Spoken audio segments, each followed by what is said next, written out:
Welcome back to Brave Ideas. Today's episode is a special one as we dive deep into the world of flex space with none other than Giovanni Palivicini, Mr. Gio, the Executive Director of Global Workspace Association. Gio's a powerhouse in our industry with decades of experience helping operators and landlords navigate the ever-changing landscape of flexible office. He's also founder of Fronteras Commercial Real Estate. He's in the past led Flex at Avis & Young, and way back in the day was Regional Director of Real Estate for Regus. In this episode, Gio shares his insights from bridging gaps between operators, landlords, and financial stakeholders. From data challenges to future trends, Gio's insights are definitely a must-hear for our industry leaders. Speaking of industry leaders, today with me to introduce this episode is my friend, co-founder of ReturnSuite, our headline sponsor this season, Mr. Sam Gamble. Sam, what stood out to you in this conversation? Yeah, it was great just listening to Gio. He has so much experience, and it's this kind of really kind of high level experience helping out different operators and landlords. I forget how many days a year he travels. I think it's crazy. In the hundreds. Yeah. And his kind of involvement at the GWA, and then of course his podcast and getting to interview so many industry leaders. So you get this really broad view of the industry. And I almost kind of think of him as almost like a dealer at a poker table. He just gets to see so much action. It's always really interesting to hear his stories. You know, he talked about a lot about how the UK is ahead of the US in many respects. Did that surprise you? No, I don't think so. Actually, when I was doing my real estate master's in the UK, I always joked that I was visiting the future. I think just kind of given real estate prices in the UK, there's always been this kind of drive to kind of be more efficient. So yeah, it doesn't surprise me. I mean, I wouldn't think of it as too much ahead of the US, especially in cities like New York or San Francisco. But yeah, I'm not that surprised. Well, he talked about the valuation issue and also data sharing challenges. He said those both are two crucial aspects to the growth of our industry. What did you make of his comparison to hotels and self-storage as benchmarks? Yeah, that was really interesting. I mean, again, he just has so much experience, and I'm sure that's why he's getting pulled into getting involved with the ULI Flex group as well. Yeah, he's just able to kind of tie these issues together, right? It's not just one single thing. It's data. It's how things are being defined. It's valuations. And you can look across other sub-industries in real estate and see that, you know, hotels, self-storage, just like you said, you know, these issues have been dealt with. And it's just a matter of trying to kind of bring those learnings into office. So, well, I have to say one of the learnings that I keep been cracking up about for months now is his personal take on personal branding. And I know when we were walking around Times Square, we were even questioning whether he was going to be wearing his hat, right? His Flex Uncensored hat, and certainly he was. But what do you think about this? Because he talks about transforming his image to better connect with the industry, and I thought it was fascinating. What was your take? Yeah, it's really interesting hearing him talk about kind of his first kind of entrance into GW. Was it GWA or a Juicy conference? I can't remember which one he said, but basically just being really out of place and realizing, I can kind of create a self brand that reflects myself as opposed to kind of trying to fit into a group, and just kind of seeing how that's benefited him is neat to hear. Well, it certainly resonated with me. And I love his approach there. Obviously, brand's a big topic of mine. Funny enough, we didn't talk about the brand of co-working spaces, but we did talk about personal brand. But anyway, last thing I wanted to say before we dive in is that in this episode, he goes on and talks about a few of the upcoming trends and events. I won't spoil what he said, but I would be curious to hear anything specific that you're looking for us to keep an eye on. Yeah, no, I mean, I'm really attracted by the idea of going to Immersive in Mexico. It's really close to MIPIM, which I'm planning to attend. So I'm trying to figure out how to kind of make both work. But I really like the immersive events, just the kind of the smaller group sizes and being able to kind of approach anybody and talk to the panelists, no problem, right after. So definitely trying to get to as many GWA immersive events as possible. Absolutely. I enjoyed the conversations this season. I'm glad we were able to team up with GWA for this mini-series. And let's dive into this episode with Gio. All right, let's do it. Welcome to Brave Ideas, Gio. I'm so excited to be here. Great to finally meet you in person. Holy crap. It's been like we've known each other for years now, and I can't believe this is the first time. Yeah, it's the pond is a big separator. But yeah, it's great to be here with you, and thanks for coming over, and excited to have you with us for the next couple of days. Well, I'm looking forward to the content tomorrow. It's been great meeting everyone tonight, and we've had multiple Zoom chats. We almost met in person in the UAE. Yeah. But I couldn't pull that one off. But here we are, and tomorrow is the big immersive event for GWA. What's going on tomorrow? What's happening? Yeah, so the exciting part is GWA traditionally has had one big conference a year. And then a few years back, we actually started doing what we call an immersive. Tishman Speyer actually reached out here in New York, and they wanted to showcase their Rockefeller Center portfolio, which they have different product types within the Flex workspace environment. They've got the traditional co-working, they've got the spec suites, they've got event space. And so they asked us to have an event here. And so basically we planned it around that. And so the beauty of it is where it's different is it's meant to be truly an immersive experience. It's meant to be more intimate. We've had anywhere between 60 and 100 people that show up at these. So far we've done, like I said, we did Tishman Speyer here at Rockefeller Center in New York. We did the Heinz corporate location in Houston. They have 2 Square products there and some of their other event and other initiatives. And then we did Nashville this past spring. And so that was awesome to have that there. And obviously Nashville's just a bustling market that's quickly growing. And this one we figured was great. And so we're trying to do 2 to 3 of these a year. Next year, we're going to do Mexico City, which will be our first GWA international event. So we're doing that with EOS, who has, a significant footprint. Yeah, they got 40 locations. And so they're going to be hosting us in Mexico City. And then hot off the press, not finalized, but we're taking 2 locations of the board. We'll do the West Coast, either San Francisco or San Diego, and then probably Atlanta on the East Coast. Cool. Very cool. Well, massive kudos to you for organizing all these amazing events and tomorrow. So just to reiterate, then we've got content, but the immersive part is we're going on tours on Friday. We're getting a lot of best practice in over the next 2 days, but also meeting, building relationships and understanding what's working and maybe some of the things that didn't work. Yeah. And I think part of the goal, I mean, you're experiencing this in your conversations is, luckily, your audience overseas in the UK is probably farther along. I tell people probably 3 to 5 years further along this flexible workspace overall timeline. And so the reality of it is how do we get not just operators and vendors together, but how do we get the landlords, the banking and the finance side together?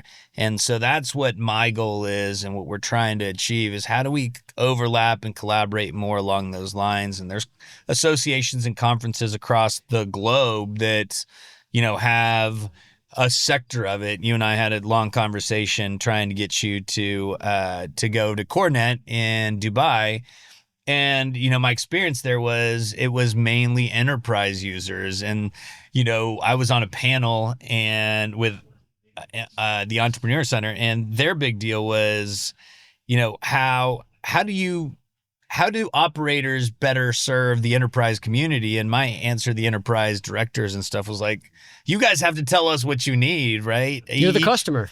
Each of your audiences works different. Each of your employees works different. Your goals are different. And so we need all those things to figure out how to bridge that gap. And so that's the goal behind these is how do we get more and more of those conversations being had in the same room? I met someone tonight that was talking about ULI's events. Yeah. And so is there a crossover between ULI and GWA happening? Well, that's the goal, right? I mean, my goal when I joined the board 4 years ago at GWA was how do we all play better in the sandbox together, right? There's enough business and room for both of our podcasts, right? There's enough room for GWA and Juicy and ULI and Coronet and all these things. The question is, how do we take advantage of those relationships? Kind of like it's awesome to have you here, taking advantage of this great crowd that we've got and having some good conversations. But I think that's a big part of it. And ULI, there's been several people that decided that they wanted to do something within the flex sector.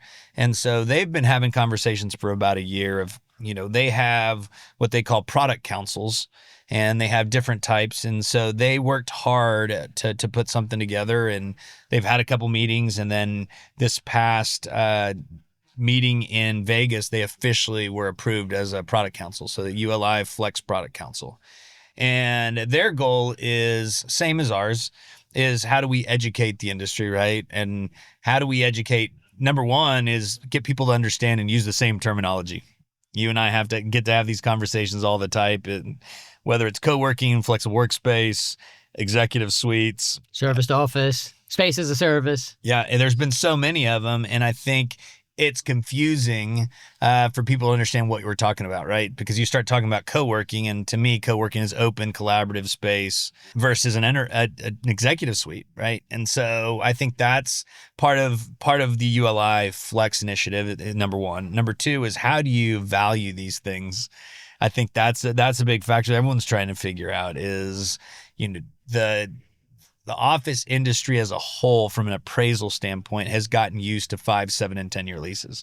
And so when they look at these month-to-month, 6-month, 12-month, 18, 2-year leases, it's difficult for them to figure out how to value and monetize those. But the difference is not that much compared to hotels that inventory dies every single night, right? It turns every single night.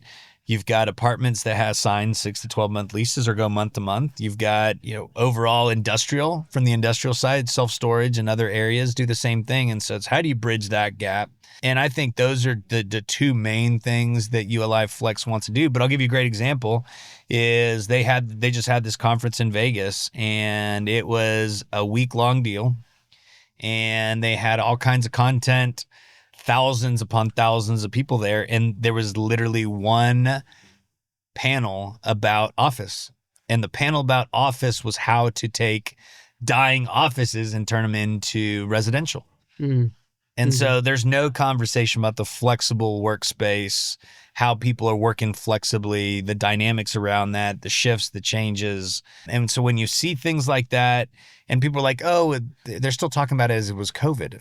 COVID was 4+ years ago, right? We've found a new normal, if you will, and it's continued to adapt and figure out. But I mean, I don't know if you've heard this yet, but Intuit literally just went out to 400 flexible locations. Intuit, the software, the accounting software. Yep. Yeah. So they hired a service provider within the industry, Preferred Office Network, to go help them come up with those, right? And so I know it was a secret for a bit, but word's out, so it's okay to say. Well, and you've got the recent federal government that awarded, this was maybe even old news now, a couple years ago, awarded to DeskPass and LiquidSpace and this and that. And in more recent times, LiquidSpace just got another big multi-something millions award. So T-Mobile is spending $40,000 a month with LiquidSpace on Flex Office. I mean, the demand is there. To your point about the different terminology, last season I was talking to John Williams from formerly with Instagroup, and he says, look, customers don't care what it's called, they just know they want an office on flexible terms. And I think that's the bigger part, is how do we all get on the same page? And even within the industry, we have different names that we call them, right? And I think that's a big part, is understanding what it is we're trying to achieve, and that we're all on the same page, trying to drive the flexibility across the board, and just trying to figure out how to bridge those gaps. Well, I think the issue of the valuation, the appraisals, the finance side of real estate is the big lock or unlock for this. I've been covering that extensively, probably to people's rolling their eyes when they hear it on my podcast. But it is that is the key, I think, to it. And they haven't figured out. But to your point, there are examples, there are precedent in the resi world and hotels, etc. I think the biggest thing though is how do you price the risk of that? Because it's not now guaranteed for 20 years income. So how do you price the risk? And if you price the risk less than you do traditional office, then the business plan kind of falls apart from the traditional office developer. And so I wonder, in your world, are you hearing conversations on the investor landlord side of how to address the business plan changing in maybe going after different investor profiles, or what is the solution there? Yeah, to me, it's just a re-education, right? There's a pendulum swing that's occurring. And again, we use the example of hotels. hotel inventory changes every single day. The pricing changes throughout the day. And so that's a big factor. And how have both private all the way through the institutional investors gotten comfortable with that? Well, it's been going on for a while. And so you have a track record of it. And so here goes back to the problem with the different overall definitions is people are like, well, co-working is fairly new. No, it's not. Co-working was executive suites that's been around for 30 years since it was started by Regus or ServCorp, right? And so there's a 30-year track record of this. This isn't something that occurred pre-COVID even. And I think that's a big part of it is WeWork was awesome to get us on the map, right? They became the Kleenex of the industry, but people have assumed that WeWork was the beginning of this overall change in how we work, and it's not. That's been around for 20 years before them. And so I think getting people to understand those dynamics is a huge part of it, but I think it just comes down to we're in a really interesting time with the baby boomers starting to retire, and they were used to the long-term leases. And I think the younger generation is more comfortable with what's going on. And so I think it's a combination of things. It's continuing to educate the market, continuing to gather historical data that shows some of these things work, right? Because here's part of it too, is the fact that we don't sign long-term leases allows for our overall pricing to increase as the demand increases and the supply decreases.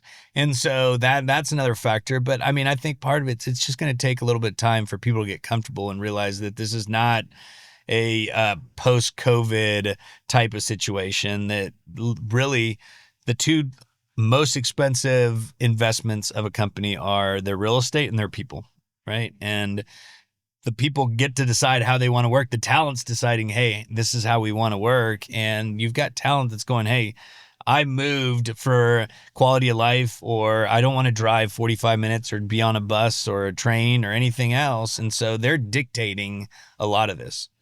In your business, Gio, you advise operators and landlords on transactions. And when you do that, are you finding the landlords asking about the track record, the data, and are the flex operators able to provide that? Are there tools that need to be into the market to help facilitate that data? And I'll just give you an example. You might have heard my episode with Elliot Gold where we talked about the Workspace Intelligence Network, and there's about 250 different locations that have come together to agree to share their data with each other so that they can have better conversations with landlords. Do we need more of these tools? And since working on one as well, do we need that in this industry? Yeah, for sure. And I mean, I'm going to continue using hotels just because it's simple, right? The STAR report is out there that you know how a certain sector operates within a certain submarket, what they're charging, what their overall occupancy is. We don't have that. And that's because everyone thinks they got some kind of secret sauce. They got some kind of secret data. We've got service providers that have a lot of information and they're not willing to cross collaborate, right? And so I think that's a big part of it. We have to get more comfortable with sharing that data is a big part of it. But also, as I have these conversations, it's being able to tell a story, right? And so obviously we mentioned the WeWork situation already, but it's helping people understand that this was not an industry issue. It was a organizational issue, if you will, from a leadership standpoint, some other things that played into that. But being able to explain that story and removing the focus on that story to what Regus and IWG have done, what ServCorp has done, what Premier Office has done, and I'm using American companies, right? But there's plenty of examples in the UK and Europe and Asia that are doing the same thing, right? And so I think it's just being able to explain a story and a narrative that is not the narrative that everyone had been talking about with the WeWork example or other service providers that had issues during COVID. And so I think being able to explain that narrative, but also the other part is as far as here in the US, North America, but also I know in the UK and Australia and other places is you have some entrepreneurial landlords that will invest in entrepreneurial operators, right? And so what's the entrepreneurial operator's background and track record, right? And I think that's a big part of it. outside of even this industry is, what did you do before? What's your education? What's your success track record? And so we're selling multiple things, but even my association, same as yours, plays into it. Is I'm not going to represent someone that's going to ruin my brand that I've worked so hard to build, just the same way as you've built your brand, you've built other brands that you're part of. The minute that we start making decisions that are not wise, educated, or beneficial, then all of a sudden our brands collapse, right? And so that's part of what I'm able to sell too, is the team that surrounds them, right? Whether it be Jamie Russo coming in and helping with some of the consulting on the marketing and operational side, or bringing in Mara Hauser to do with the design and test fit process. And then the service providers, right? How do we partner with Yardi and, some of these other operators, service providers that help them be able to deliver a product? I mean, there's a bunch of them, right? We can use Yardi, Census, Very. We're in OFS's showroom today. I mean, so there's people that understand different dynamics, and it's about putting a team together that can help with the success. Hey everyone, Caleb here. Let me tell you about something that's going to totally change how I work with real estate spreadsheets. If you've ever been stuck in endless tabs of complex cash flow models, you know the pain I've experienced. I just saw a demo for ReturnSuite, and I've got to say, I'm excited to try it out. This platform is about to make our lives so much easier. You can model cash flow scenarios in minutes, not hours. It's like a breath of fresh air. And here's the cool part. Their co-founder, Sam Gamble, who helped kick off this episode, is looking for 3 beta partners to test their flexible leasing model. Whether you're managed co-working spaces or flex inventory, this is your chance to get early access to something groundbreaking. Let's simplify financial analysis together. Join me as a beta partner and check it out at returnsuite.com/brave. I have one last serious question for you. When you're looking at a transaction, you're sitting at the table with 2 parties, landlord and operator. What would you say is the perfect scenario for the sharing of data to make sure that the landlord has all of the track record information that they need and the operator has all of the market information that they need? What does that perfect scenario look like in your mind? Yeah, so the interesting part is, like, I'll tell you, I was with Regus for 4.5 years. I did 55 transactions for them, and I can't tell you how often we'd be negotiating a deal and the landlord would say, well, can we tell you how to build out the space? Well, no, you're signing a lease with us, right? Which means we're going to deploy the product the way we want. And so I think what has changed is now there's a collaborative conversation between the landlord and the operator. And that's part of what we're going to hear tomorrow. Like Brandon Medeiros is going to be talking about utilization. So he's been tracking a bunch of buildings, a bunch of enterprise users, going, okay, how is the building being used? How are people coming and going? Enterprise, same thing. Where are people sitting? What kind of neighborhoods are they looking for? And so to answer your question is communication overall, right? Is being willing to have open dialogue of, this is the vision that we see as the landlord, right? This is what we're trying to achieve. These are who's in the building now. This is when their leases expire. This is what we see their overall utilization being. Are they going to keep the multiple floors they're on? Are they going to downsize? What is our vision? Are we putting in an event center? Is there F&B component? All those things. And then the operator has to be the right operator that is going to play into those. And so it's really 2 parties coming together, having a like-minded strategy. And so that's where I always start is, I love the Simon Sinek, what's your why, right? And I start with that with both parties. And sometimes you don't get very far and you're like, you aren't the right 2 groups to be in this conversation together. And so that's part of what we get to do as advisors. And I know that's a big part that you get to do as you're out doing that too, is really have an open conversation and asking the hard questions so that you get 2 like-minded parties that are trying to get to the same strategic end. Well said, wise words. And I said that was going to be the last serious question because this next question is mostly serious, but it's a bit in jest. And, you have your own podcast, Flex Uncensored. Yeah. You've built your brand around your hat here, which I need to have one of, by the way. And you guys can't see it, but Gio's wearing his black Flex Uncensored hat, which if you know Gio, you know exactly what I'm talking about. Did you set out to say, I'm going to brand myself around the hat? Or did that come on later? What's the story here? So the interesting part is there's a big story behind all that. And by the way, I do have a hat for you that you'll get tomorrow. But the big story behind it is just an overall brand, right? And I'll give you an example going back to when I was with Regus. I was living in Austin, Texas. So my background is retail brokerage. And so everything I do is based off of science and art together. And where I was able to find success on the Regis team was I looked at that, right? I looked at deals as they were retail deals, because that's what we are. We're retailers that we're looking for the consumer to come to us. Most of the guys on the team were either former corporate real estate people or they were office brokers. And so they just went to one specific market. And so I was able to find success on the team quickly. Again, to go back to your question, is living in Austin, I got a call from Michael Beretta that's been with Regis 30 plus years, who's a mentor and great friend of mine. And he said, hey, the UK team called. They'd like for you to go attend an event. And I'm like, okay, what is it? And it was Juicy in Austin. Oh, yeah. And I tell you what, I still remember walking in with a black suit on with a white button-up shirt. You were in the wrong place, weren't you? And I walked in, and it was a really cool venue. For those of us that don't know Austin, it's super laid back, super just casual environment. And this industry was more casual than it is today back then, right? So that would have been 7-8 years ago. And so I kid you not, and I joke around about how it was like the music stopped, the speaker stopped, and everyone turned and looked at me because I walked in wearing a black suit with a white button-up shirt, Mr. Corporate.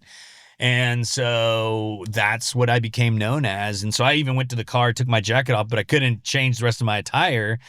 And man, I was cornered by all kinds of people asking corporate questions. And there was people that wouldn't talk to me because I was the big bad corporate person. So I had to recreate an image. And so part of that image was going, how do I become more approachable? Number one, how do I show people that my desire is to add value here, not to take anything? And so I'll tell you, I left Regis probably about 9 months after that. But it took me 2 to 3 years before people would actually be open about having conversation with me. And so that was part of it, was how do I come across more casual, which is where the black trucker cap came in. But the other part was realizing, like, you're going to see me wear the exact same thing the next 2 days that we're together, right? I love it. It's part of what I saw Obama do. It's part of what Mark Zuckerberg has done. It's one less decision I have to make every day. Literally, Yep. My shoes change, right? I may wear a different pair of Cole Haans, but I wear Lululemon pants, a poncho shirt, and the trucker cap. And it's funny, you went back to ULI Flex. I walked in when we had the Vegas meeting, and literally Annie starts laughing and 3 other people started laughing. They're like, we knew it. We knew it. They were betting on whether I'd be wearing the cap or not. And so there's the times I don't wear it. People are like, where's your ball cap? And I'm like, so it's just become part of it. When I started the podcast with Jamie, the goal was I went to Jamie and said, hey, is this a platform I could piggyback off? I didn't even have a name at the time. And she said, well, yeah, would you consider co-host? And I was like, sure, who are you thinking? And she said, me. And so for any of y'all that have heard Jamie or know Jamie, she's super polished, super put together, organized. There's pre-questions all the time. And she's got her own amazing podcast with Everything Co-working that's been around a long time. But she said, okay, so and we actually kicked it off of the Venture X overall acquisition that they did with OE. And she said, well, okay, when do we have a pre-call? So there is no pre-call. That's the uncensored part. And so that was the goal, was how do we come uncensored and completely laid back and genuine? And I think that's part of what my goal has been, is when you walk up and people, it's unassuming, right? I walk in and, brokers look the same in the UK as they do here in the US. Yep. And so it's so interesting. It throws people off. And so it lowers people's guard and they realize, okay, this is not the typical person and their approach is not typical. And that's exactly what it is I love the genuine part. And that's what we continue to do on the podcast. We have I want to have a genuine, honest conversation like you and I are having right now, right? There was no pre-questions from my part. You probably had an idea of some things that we want to discuss, but that's part of it. Is this is how relationships are built. This is how trust is built. This is how understanding is built. Even when we do these panels, people are like, well, what are we going to talk about? I'm like, do you know who you are and do you know what you do? That's all that matters. I'm not going to put you on a panel to talk about Bitcoin if you know nothing about Bitcoin. Well, I'm digging all of it. I've got so many things I want to respond on that, and I'm not going to remember them all. But I will say, my podcast. I wouldn't say it's scripted, but I always definitely have a pre-chat. But today I didn't with you because obviously Flex Uncensored. I'm a big fan of what you and Jamie do. I think what you're doing for the industry is fantastic, and the brand aspect of everything you just said, the personal brand aspect, I relate to massively. When I first started pre my podcast, I had the Bold brand. I wore the Bold t-shirt everywhere. One less decision. It stood out. People knew who I was. It showed up in social media, my brand. Everybody else was in suits. Now with Brave, same thing. And the last thing I wanted to say about this is back to Juicy. Shout out to Liz Elam. Yeah, but amazing. I was very fortunate to be able to co-host the very first Juicy in London when Justin Harley was running it. And with that, I'm going to keep this in, but we just had Kurt from Census walk by with, anyways, a bunch of stuff in his nose making fun of us. This is it's very uncensored, right? Yeah, for sure. But they wanted at the Juicy 2018, they wanted everyone to know that this isn't like any other conference. It's not a real estate conference. This is the Juicy conference. And they wanted me to make as many points of that as possible. So when we came out on the stage, I surveyed the room and I saw a few people in suits. And I said, okay, sorry, raise your hands if you are here for the Gucci conference because you're in the wrong place. Anyways, dude, this has been so good. No, it's awesome. And back to your point, I mean, shout out to Liz and Stormy. They do an incredible job. And such a valuable part of the industry, right? And that's what I love about just everything we get to do, right? We care about the industry. We care about the people within it. We care about each other. And I think that's what people take for granted is how close of a community we have. Regardless, like I said, or you said, we've never met before, but we're in this together. And I'm so grateful for everything that you're doing because certainly, like I said, the UK is ahead of us. And so y'all make our world easier with the success that you've got. And just thank you for what you keep doing.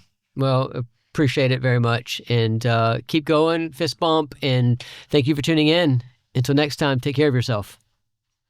If you've enjoyed this episode, you'll enjoy our Brave Ideas newsletter. Subscribe today by tapping on the link in the show notes. And don't forget, I'm always on the lookout for buildings to acquire and reposition with brand-led hospitality. If you know a building I should look at or an owner looking to sell or partner with, drop me a DM or contact us at bravecorp.co. Until next time, take care of yourself.